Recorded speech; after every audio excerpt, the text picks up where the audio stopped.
Hello, and welcome back to StoryTime with Eric Zimmer.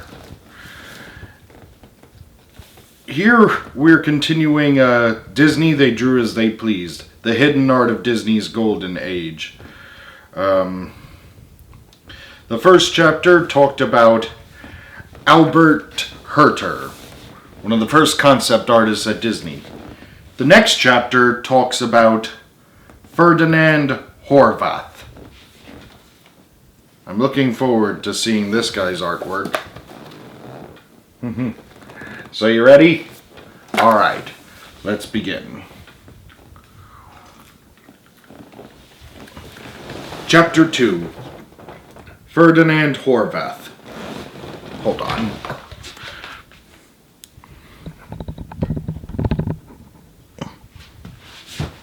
There. That's better. Okay. You wouldn't expect a person who is able to capture the flight of thought and to project seeming absurdities in a halfway practical form on paper to be a well-balanced, even-tempered, cool-headed type. Ferdinand Horvath to Walt Disney.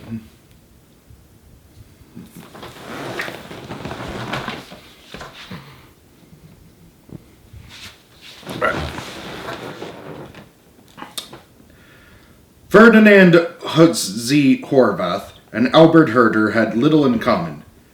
Though they both came from the old world and drew dozens of inspirational sketches a day while at Disney, the similarities stopped there. Horvath was an extrovert who had lunch with a different colleague every day, a fan of movies who spent almost every night at the cinema, and a passionate and impulsive artist who made decisions he often regretted. Horvath's drawings, while immensely creative, were also strictly linked to the projects that Walt was tackling at precise points in time. Though they were less fanciful than Herter's,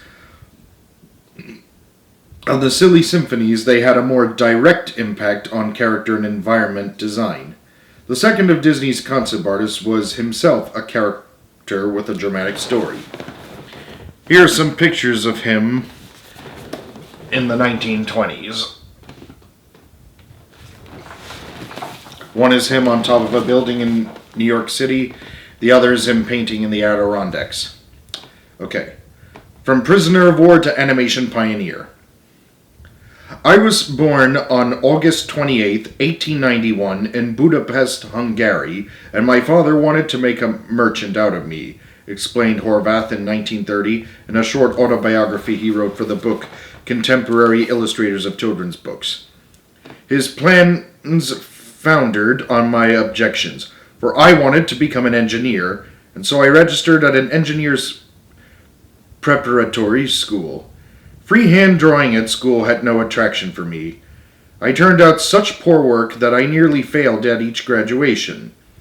Very soon after, I left the school after the war broke out, and I joined as a reserve officer of the Austro-Hungarian army with a Kaiserjäger regiment. Right after the outbreak, I fought the Russians, was wounded, and finally captured. I spent 2.5 years as a prisoner of war in various Russian prison camps. Then I escaped and luckily got through. I wrote my adventures in a novel, Captured. While being a prisoner of war, I took up drawing to kill time. I came to New York on Armistice Day in the year 1921 and landed from the steerage with $45. I brought with me a collection of ivory miniatures, also my own work, which I hope to sell. This remaining a mere hope, and the $45 spent, I went to paint window frames on Avenue C, then graduated to paint a coal barge on the River Hudson, and after that took all the odd jobs that go with the education of a greenhorn. Finally, I landed a job with some stage lighting people where I painted fat little cupids for revolving mica discs. From the cupid manufacturers, I was fired after 2 months, and for several months thereafter painted doll heads. With envy, I must think that a fine, slim waistline I had at that time.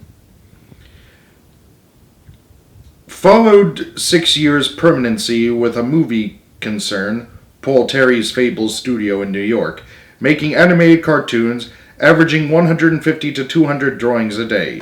Fortunately, the talkies put me on the street once more.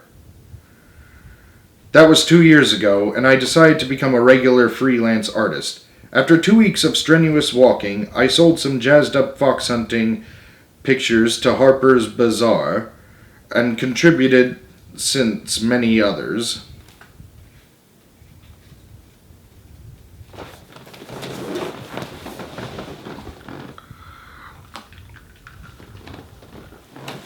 While working at Fables, Paul Terry's animation studio, Ferdinand met animator Norman Ferguson, known as Fergie, who joined Disney in 1929 and became one of Walt's top animators and the great specialist of Pluto. I'm not sure if Norm Ferguson created Pluto. I think he did, but he definitely animated him in a number of shorts. In 1932, Ferdinand decided to reconnect with his former colleague, who mentioned that Disney was looking for talented artists. Horvath took the hint, and on September 15, 1932, he wrote a letter to Walt, the first of many. It's a long letter, 3 pages. I've excerpted key sections below. This is the decision, the letter. Dear Mr. Disney, I am writing to you these lines presuming that Ferguson was kind enough to have mentioned my name to you before. After holding several jobs, most of which had to do with painting or drawing, I drifted into Fables, where starting as a tracer, I worked myself up to an animator, holding my job for 6 years. With the big events of 1928, through the uncertainty caused by the advent of the talking pictures, Fables retrenched considerably. For the next 4 years, I went into magazine and mainly into book illustrating. Merely as a matter of record, may I be permitted to state here that within this time I established myself in the foremost ranks of American book illustrators. But even during these years of freelance work, I kept closely in touch with animated cartoons, this time with sound pictures. Strangely, the fascination of dynamic action has lured me back again to this most unique mode of expression of life and motion, offering to an artist almost limitless possibilities for expressing myself. With such ideals, following an invitation from Terrytoons, I joined their staff. Unfortunately, I was soon to be disappointed, as for none of my talents was there an outlet. One could not change or improve on threadbare and overworked stories, being Paul Terry's principle not to accept ideas from his own staff.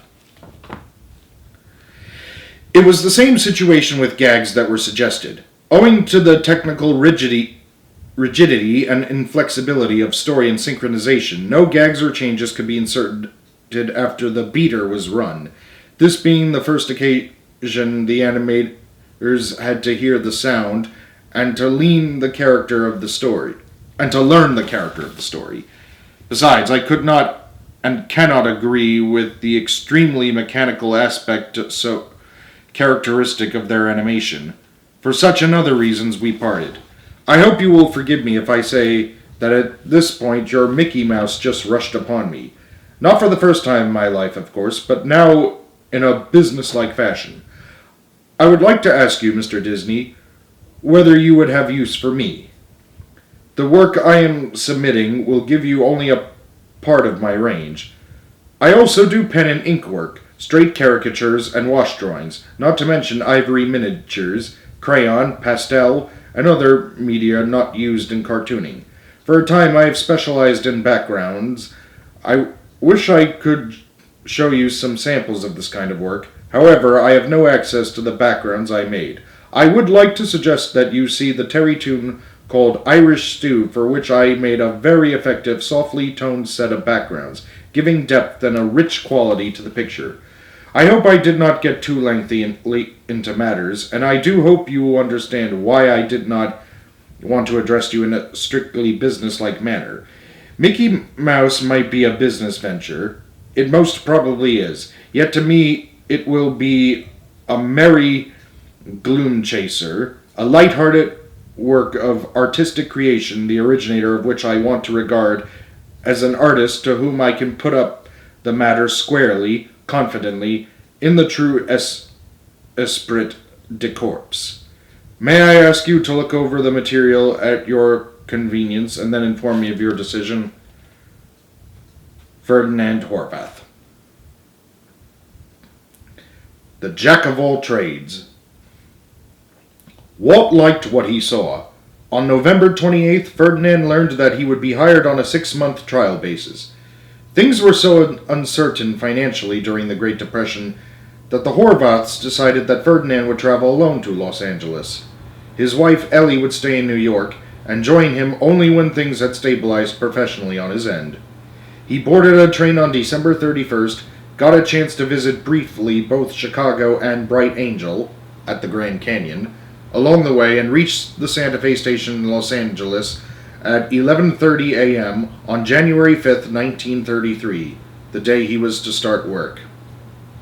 And unfortunately, the day President Calvin Coolidge died.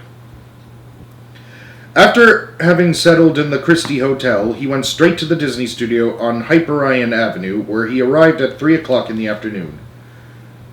At the studio, he met his friend, Norman Ferguson, Roy Oliver Disney, and a few of his new colleagues, Art Babbitt, the creator of Goofy, Bert Gillett, and Eddie Donnelly. An hour later, he spent some time with Walt. Since he did not yet know how to drive and did not own a car, Fergie drove him home.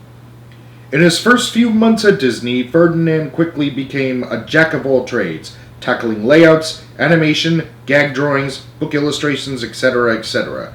And since he wanted to impress Walt, he also started to work on a script for a silly symphony idea called Clown of the Clouds. The story, which featured a little watchman in the sky, the sun, and some whimsy dwarfs, was weak and was probably not very well received. This did not discourage Horvath, who was trying to move to the story department, the creative heart of the Disney studio. Horvath seemed to enjoy himself very much during those first few weeks in Los Angeles. Things were definitely going well. On the weekend of January 14th, he joined an outing of Disney personnel to Lake Arrowhead, along with Walt Disney, his assistant Carolyn Schaefer, composer Frank Churchill, storyman Ted Sears, and 16 other colleagues.